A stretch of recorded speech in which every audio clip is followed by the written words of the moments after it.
Bonsoir les amis, j'espère que vous allez tous très bien. Très content de vous retrouver pour cette nouvelle vidéo qui à la base n'était pas prévue parce que vous savez qu'ici on ne fait qu'essentiellement des débriefs du FC Barcelone. Mais ça n'empêche pas que de temps en temps, quand il y a de très bons matchs comme le match qu'on a vu ce soir face à l'Atlético Madrid, on puisse en parler également. Aujourd'hui, on a assisté, contrairement à ce que le Barça nous offre, à un match de football, à un match de fou. Le Real Madrid s'impose 5 buts à 3 contre l'Atlético Madrid et se qualifie en finale de la Supercoupe d'Espagne et va probablement affronter le vainqueur, le Barça, si le Barça réussit à se qualifier bien sûr face à Osasuna. Parce que quand je vois le Real Madrid jouer comme ça face à l'Atlético, je me demande si le Barça aurait pu faire pareil. Et encore que aujourd'hui, maintenant, le Barça nous fait trembler face à des équipes de décadre. Bref, ce n'est pas le sujet de la vidéo. On va rentrer dans le vif du sujet, débrief de ce match complètement fou du Real Madrid contre l'Atlético Madrid. Alors déjà, au début du match, l'Atlético commence très bien son match et met en difficulté le Real Madrid grâce à un pressing très bien coordonné. Et arrive à ressortir les ballons, arrive à créer aussi d'occasions à la même mise sur le ballon essentiellement et multiplie les offensives sur le camp du Real Madrid. C'est ce qui a d'ailleurs poussé au corner obtenu par l'Atlético avec l'ouverture du score de Hermoso sur une tête suite à un corner. Et après cela, on a vu un Real Madrid qui était quand même toujours assez en difficulté, qui n'avait pas ressorti ses premiers ballons, qui se faisait asphyxier par le pressing de l'Atlético Madrid. Et à l'inverse, le Real Madrid n'arrivait pas à récupérer très haut le ballon des pieds des joueurs de l'Atlético Madrid parce que vous savez que le Real Madrid joue sans neuf et c'est un très grand problème pour eux parce qu'il y a deux attaquants fluents sur le côté, c'est-à-dire Vinicius et Rodrigo qui sont l'un à gauche, l'un à droite, ce qui fait que le pressing n'est pas assez coordonné pour gêner un central ou pour... il y a toujours un joueur qui se dégage parce que en voulant presser haut, il y a trois joueurs sur la ligne défensive de l'Atlético derrière et pour deux attaquants seulement, c'est-à-dire Vinicius et Rodrigo, ce qui fait qu'il y a toujours un homme qui se dégage. Et même quand Bellingham essaye de presser pour prendre la place du numéro 9 qui devait être là, ça libère de l'espace pour un milieu de l'Atlético qui permet de relancer proprement le ballon. Mais vous connaissez le Real Madrid, tant que le Real Madrid ne meurt pas, rien n'y fait. Parce que pendant sa domination, l'Atlético a trouvé l'occasion de marquer le but du 2-0, mais n'a pas concrétisé l'occasion. Morata a raté notamment l'occasion. Et c'est après ça que le Real Madrid est revenu au score grâce à Rudiger. Et je vais profiter pour parler de lui parce qu'il a été excellent lors de ce match-là. Mentalement, il était dans la tête de ses adversaires, il provoquait, il était là offensivement aussi, il donnait des bons ballons, il a marqué son but de la tête et il gênait un peu les joueurs de l'Atlético. Quand il ne fallait pas aller au duel, il y va, mais pour impacter le gardien, pour montrer une présence, pour insuffler un peu de la terreur pour ses adversaires. J'ai beaucoup aimé le match de Rudiger, même si c'est un Madrilène et tout. Il faut qu'on reste quand même assez objectif. Il a fait un très gros match. Et après ça, le Real Madrid a pris l'ascendant sur le match, bien évidemment, vu qu'ils ont marqué après être mené. L'Atlético qui vient de rater le but du 2-0 a évidemment pris un coup moral et le Real Madrid a profité pour planter le deuxième but et de toute beauté parce que le but est absolument exceptionnel. C'est un ballon extérieur du pied tout en touché suite à un centre de Cavaral. Mendy qui fait un extérieur du pied tout en touché et qui trompe Jan Oblak pour marquer le deuxième but. Et là, on pensait que l'Atlético était mort parce qu'après ça, le Real Madrid a multiplié également les offensives vu qu'ils étaient dans un bon momentum et tout. Mais contre le coup du jeu, Griezmann, qui était assez invisible jusque-là dans le match, a eu une action de génie parce que les joueurs qui ont quelque chose en plus par rapport aux autres, c'est toujours comme ça. Même dans les joueurs, on pense qu'ils sont assez invisibles et tout. Il suffit juste d'une action pour allumer l'étincelle. Et Griezmann a aspiré l'âme de Modric avant de fusiller Kepa du pied droit, même si je pense que Kepa n'a pas été très rassurant parce que il y a beaucoup de situations, de buts encaissés par Kepa où on aurait pu dire qu'il ne peut rien faire. Mais la différence entre un grand gardien et un gardien moyen, je vais dire, c'est que le grand gardien, lui, même dans des situations où s'il y avait but, on aurait dit il n'aurait pu rien faire et tout. Lui, il aurait pu faire des arrêts. C'est comme pour toi lors de la campagne exceptionnelle de Champions League que le Real a fait en 2021 ou 2022, je ne me rappelle plus.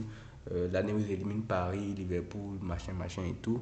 Donc voilà, Kepa, je le trouvais assez quand même fébrile. Et il a été aussi le point faible de ce Real Madrid-là.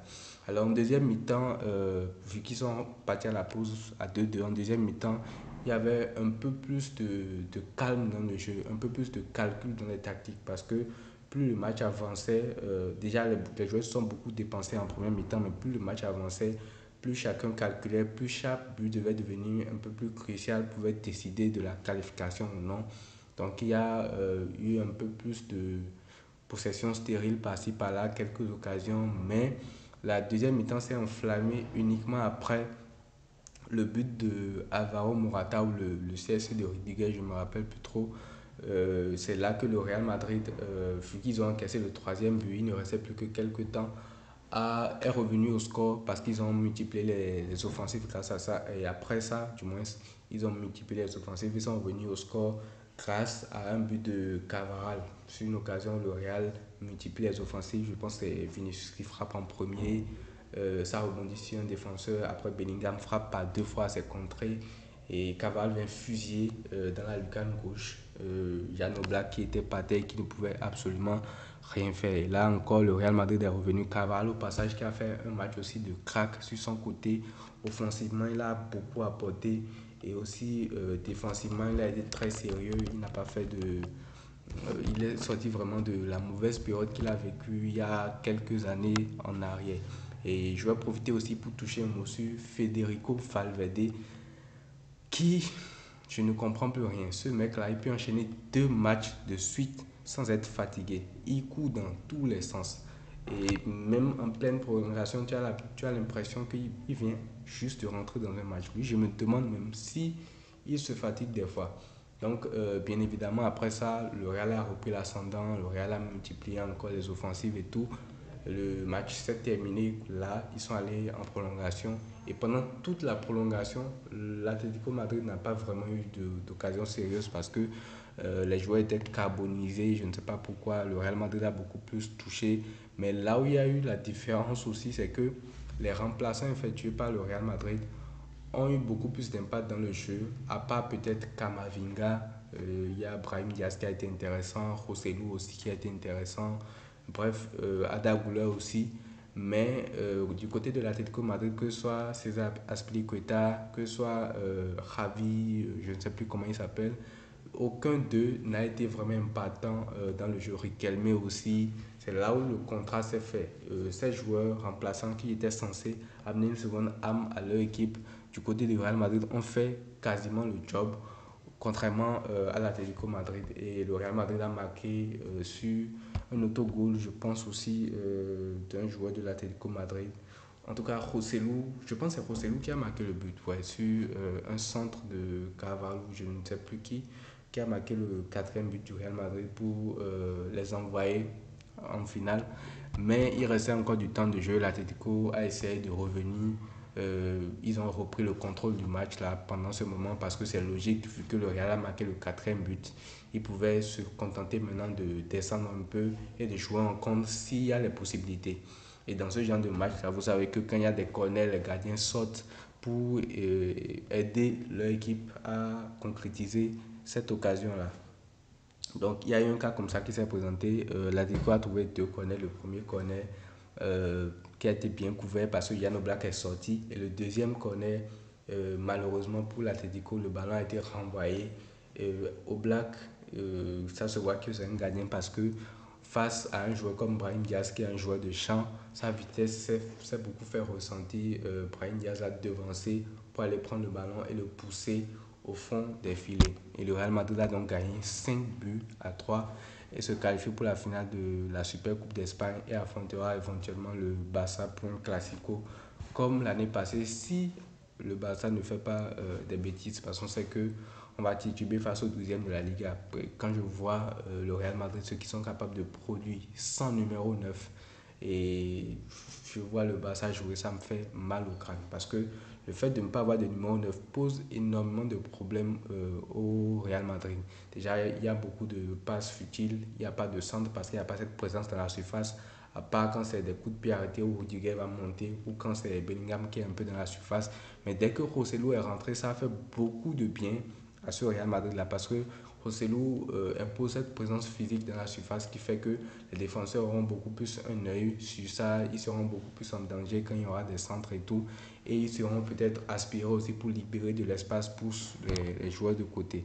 Donc voilà, ça c'est un match épique qui rentre directement dans l'histoire. Je me suis dit qu'il serait judicieux de faire un débrief là-dessus, surtout que le Real Madrid risque d'être notre adversaire potentiel. Ça va servir peut-être d'élément aussi pour l'avant-match, éventuellement si le Barça se qualifiait demain. Donc voilà les amis, on se retrouve demain pour le débrief du match du Barça en espérant que tout va bien se passer. Prenez tout soin de vous et à très vite.